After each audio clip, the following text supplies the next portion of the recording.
Catholics around the world and our state are still mourning the death of Pope Francis. But the Catholic Church moving forward this week as the papal conclave began in Rome. Here to help us understand what's happening and what it means for Catholics in New Jersey is Friar Rick Riccioli, pastor of Most Holy Trinity St. Mary's Church. Friar Rick, thank you so much for joining us this morning. Good morning, Kara and Monica. And I Friar, don't know if you've heard, but we have a pope. Oh, do we? The smoke has just come out white and the bells are ringing in Rome. Oh, that is incredible news. Look at that. Right as we started. Breaking news. Breaking news. You're breaking news. Well, Friar, as we wait to find out that who our new pope is, what can you tell us about the conclave?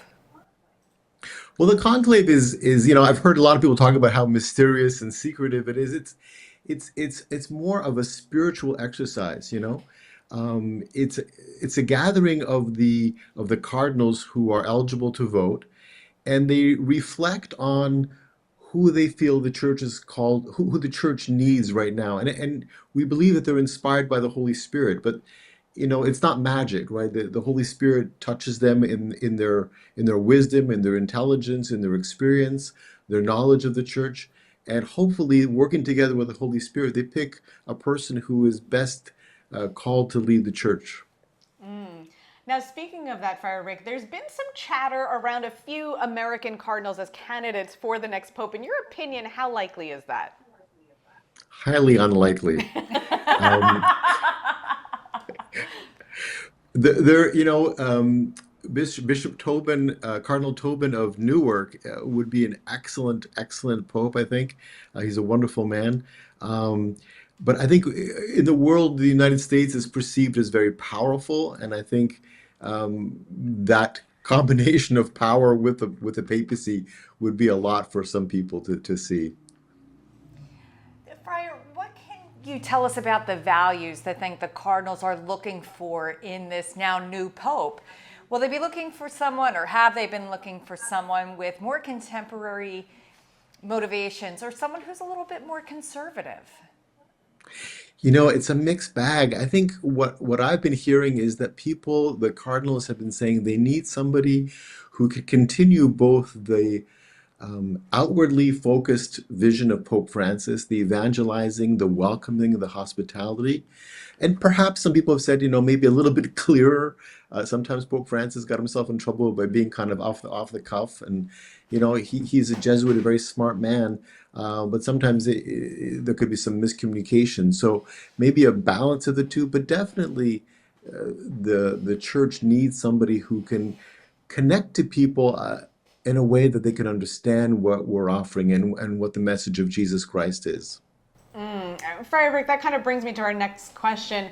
Where would you like to see the Catholic Church go moving forward? I mean, here in Jersey, we've had a number of Catholic schools close recently. We've seen declining attendance across the board. What do you think the church needs to do to bring folks back? I think we need to listen more and be close to people. Pope Francis used to say that the pastors need to be shepherds that smell like their sheep, right?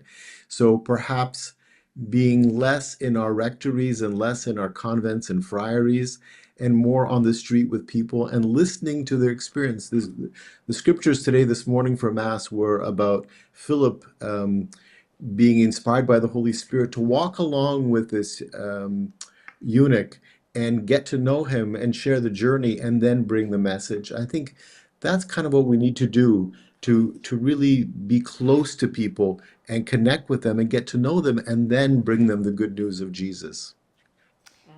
Well, Friar Rick, thank you so much for joining us today and helping us understand the conclave all that much better. You're very welcome. I'm glad we got it before all the bells start ringing around here. So it's gonna get pretty loud. I'm sure. Friar Rick, thanks again. We appreciate it. You're very welcome. That's pretty exciting. We'll certainly keep everybody up to date on who gets named specifically. But yeah.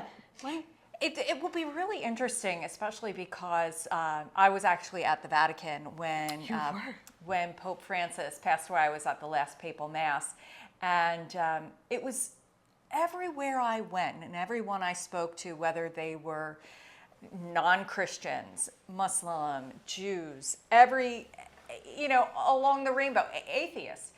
Everyone said the same things about Pope Francis, that he was a man of the people, and much like Friar Rick said, a shepherd who smells like a sheep.